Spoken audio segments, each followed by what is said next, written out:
In the article, How to Tell When Somebody is Lying by Marie she bases her example off of a homicide case and explains how criminals gave themselves away. As I've said in the past, some people are able to tell lies better than others. Bordeaux was put her emotions in her head of her entire case, and it gave herself away. She put the love of her boyfriend above the love she had for her daughter and ended up spending life in prison. Dr. Travis Bradberry wrote an article titled 60% of your colleagues are lying to you. If you think about it, this is a very large and dangerous number. He says that one British study showed that the incidence of psychopaths among CEOs is 4 times in the general population, so it's not as unlikely as you might think. How to tell if someone is lying has been studied for centuries, but there are not a lot of guarantees that says that we are able to figure it out.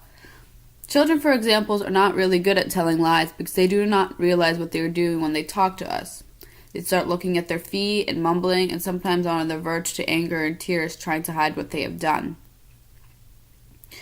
As we grow up, we are able to hide those feelings. As Brinks put it, we will have no Pinocchio's nose. Although we might be able to hide it with our tone of voice, it's harder to control our body expressions as well. Dr. Bradberry states that it's much harder to control. It's most recognizable thing that he saw studying people or how the bodies reacted when they lie. They cover their mouths and he explains how it's closing off communications. They repeat themselves and provide too much detail. This way they show all the evidence they have that they're not lying should be considered innocent in any given situation. They prepare for an escape. The entire time they're lying, they look for a way out, any excuse to leave to avoid getting caught. The words and body language do not match.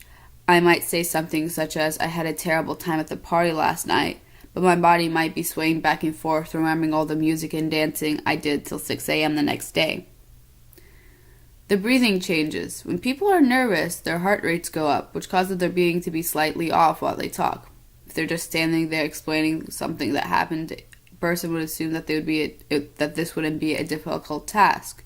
But if they're talking to you and acting like they just ran the 5K, you might want to consider if what they're telling you is actually the truth. They change their typical patterns of eye movement. When they try to remember something, our eyes point up to the right corner, trying to remember what we did that day.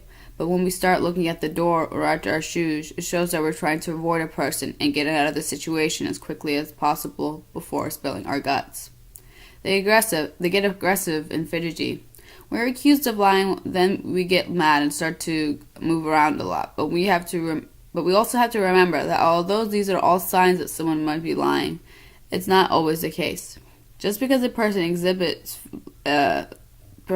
becomes to fidget, it does not mean they're lying. If they have ADHD, it's expected that they be fidgety. So we can never assume someone is lying. We have to look out for many signs to make sure it's true. Thank you.